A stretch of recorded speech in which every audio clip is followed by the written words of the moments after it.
বিপ্লবের মাধ্যমে 11 দল ক্ষমতায় আসবে, সকল হত্যার বিচার হবে ইনশাআল্লাহ। মির্জাফরের দল নবাব সিরাজউদ্দৌলার সাথে বেইমানি করে বাংলার স্বাধীনতা এবং সার্বভৌমত্বকে ইংরেজদের হাতে বিকিয়ে দিয়েছিল। আজ সেই 23শে জুন, যেদিন অপরাজনৈতিক সন্ত্রাসী সংগঠন আওয়ামী লীগের জন্ম হয়েছিল, যেই আওয়ামী লীগ পলাশীর বেইমানির চেতনাকে ধারণ করে বাংলাদেশের জনগণের সাথে বেইমানি করে গুম খুন হত্যা করে গণহত্যা চালিয়ে বাংলাদেশের স্বাধীনতা এবং সার্বভৌমত্বকে হিন্দুস্তানের কাছে বিকিয়ে দিয়েছিল।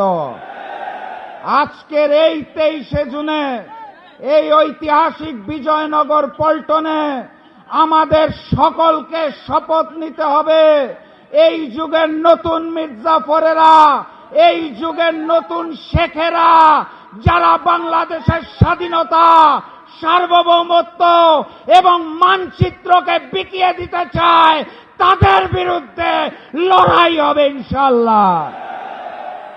আজকে আমরা এখানে সমবেত হয়েছি গুম খুন গণহত্যার বিচারের দাবিতে। কার কাছে বিচার চাই? যারা মুখে বলে আওয়ামী লীগকে চায় না, আবার ওই মুখেই বলে পরিচয় বদলে আওয়ামী লীগের লোকেরা নাকি স্থানীয় সরকার নির্বাচনে অংশ নিতে পারবে। মুখে এক আর তলে তলে ওই হিন্দুস্তান আর আওয়ামী লীগের সাথে সম্পর্ক রেখে যারা নতুন ফ্যাসিজম কায়দা শুরু করেছে, তাদের কাছে বিচার চেয়ে কোনো লাভ নাই। ওসমান হাদির হত্যাকারীরা কোথায়? গণহত্যাকারী ফ্যাসিস্ট শেখ হাসিনা কোথায়? তাদের দেশে নিয়ে এসে ফাঁসির কাস্টে ঝুলানোর জন্য সরকারের পক্ষ থেকে কোনো পদক্ষেপ যাচ্ছে না।